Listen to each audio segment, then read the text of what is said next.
Good morning students, welcome back in your science online class.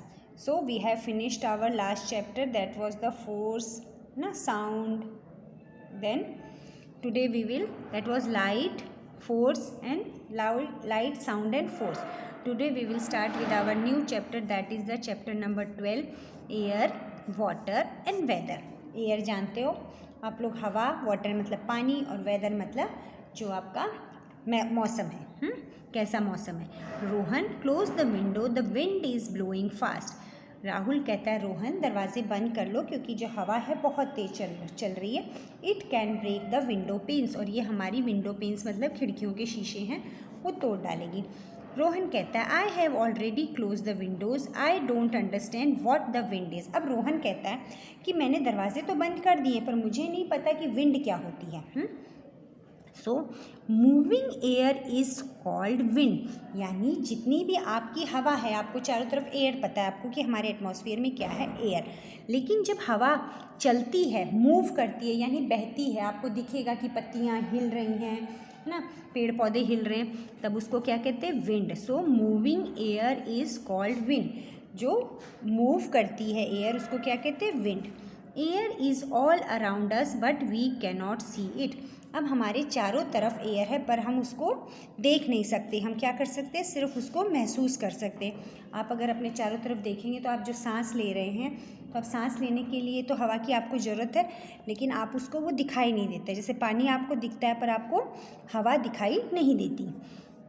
Now पहला तो था wind. Wind क्या होती है, यानी moving air is called wind. जो भी हवा बहती है वो है विंड। अब है soft moving air is called breeze. अब वो पूछता है रोहन व्हाट इज़ ब्रीज, यानी soft moving air is called breeze. और अगर हवा बहुत धीरे धीरे हल्के हल्के बह रही है तब तो है वो ब्रीज, और अगर वो मूविंग एयर तेज़ी से बह रही है तब क्या हो जा रही है, वो मूविंग कर रही है तो विंड है। और अगर बहुत धीरे चल रही है, कभी कभी आपने शाम को अच्छी सी हवा जो चलती है उसको कहते हैं bridge. You must have seen branches of trees moving and clothes drying in the sun. They all move because of breeze. अब जो कपड़े सूखते हैं और धीरे धीरे, है ना, और ब्रांचेस भी हिलती है, वो सबकी वजह से हिल रही है, ब्रीज की वजह से, जो भी सॉफ्ट मूविंग एयर है।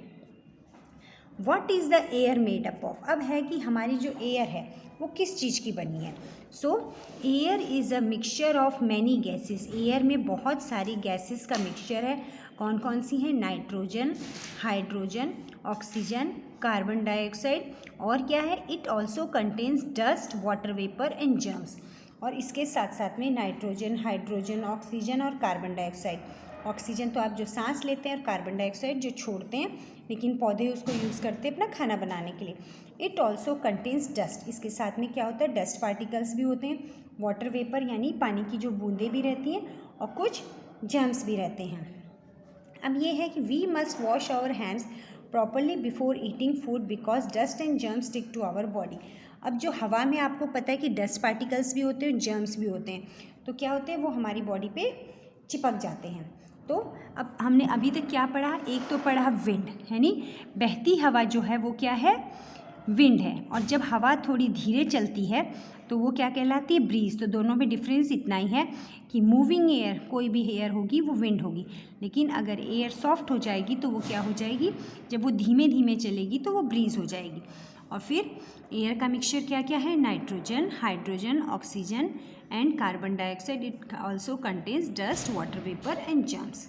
अब यहाँ देखिए, put some ice cubes in a tumbler and leave it undisturb. हम किसी ग्लास में कुछ आइस की क्या कर देते हैं, आइस क्यूब्स डाल देते हैं। You will notice water droplets on the surface of the tumbler.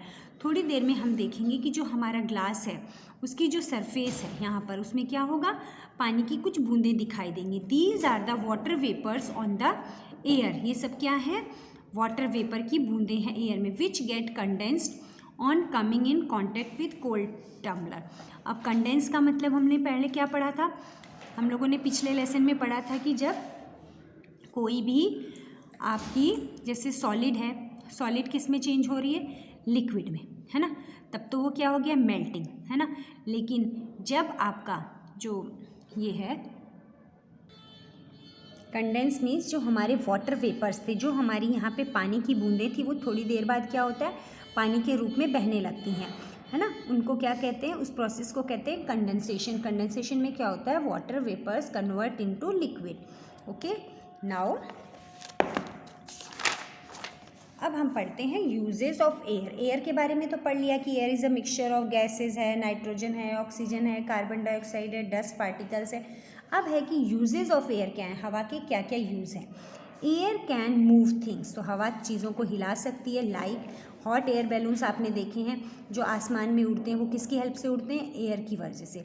Cell boats, जब आपकी पानी में बोट चलती है तो वो जब हवा की जो डायरेक्शन होती है उसी के अपोजिट में वो चलती है। आपने देखा है जो चलाते हैं, जो बोट चलाते हैं वो पानी को पीछे की तरफ ढकेलते जाते हैं और हवा से ही आपकी सेल बोट चलती हैं। विंड मिल्स होती हैं, ये भी हवा की वजह से ही चलती हैं। यानी हॉट एयर बैलून्स जो आसमान में उड़ते हैं उनमें भी एयर ही होती है। All living things breathe in oxygen and give out carbon dioxide. और सबसे मेन यूज़ एयर का क्या है कि सारे लिविंग ऑर्गेनिजम्स हैं, जितने भी हम लोग हैं, वो क्या करते हैं, ऑक्सीजन लेते हैं और कार्बन डाइऑक्साइड छोड़ते हैं। और जो प्लांट्स हैं वो क्या करते हैं, use carbon dioxide for the process of photosynthesis. अब आपको पता है कि फोटोसिंथेसिस के प्रोसेस में क्या होता है, प्लांट्स क्या लेते हैं, कार्बन डाइऑक्साइड लेते हैं और सनलाइट लेके और अपना खाना बनाते हैं, जिस प्रोसेस को क्या कहते हैं, फोटोसिंथेसिस। फोटो मीन्स यानी लाइट से, और सिंथेसिस मतलब बनाना, यानी लाइट की हेल्प से जब खाना बनाते हैं तो वो प्रोसेस होता है फोटोसिंथेसिस। और उसमें कौन सी गैस यूज़ हो रही है आपकी, कार्बन डाइऑक्साइड। तो आज हम लोग इतना ही पढ़ेंगे, बाकी नेक्स्ट क्लास में पढ़ेंगे। Okay, thank you.